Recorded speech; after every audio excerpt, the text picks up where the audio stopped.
Best supplements for gut health? Balanced diet.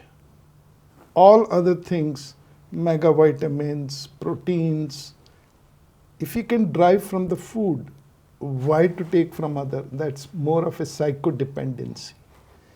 If you eat pulses, if you're a vegetarian, if you're a non-veg, you can eat chicken or breast, lean meats where there's no fat.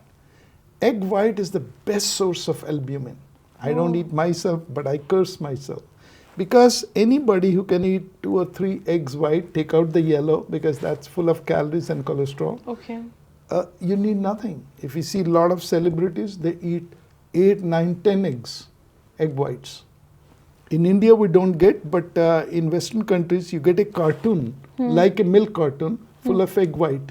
So you don't even have to separate yellow. They do it, and you can make an omelette. Excellent. You must eat 25 grams of fiber, but you should eat more fiber which is non-absorbable. So it makes a roughage and good stool. There's no good feeling than having a good stool in the morning and you get up and you're ready for the work today.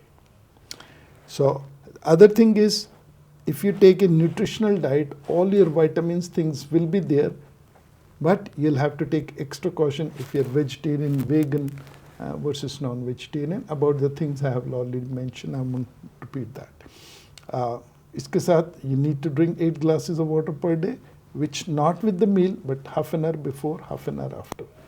In the evening, you should probably stop eating by 7, because anything you eat afterwards, your activity is less and it stays in your system too long.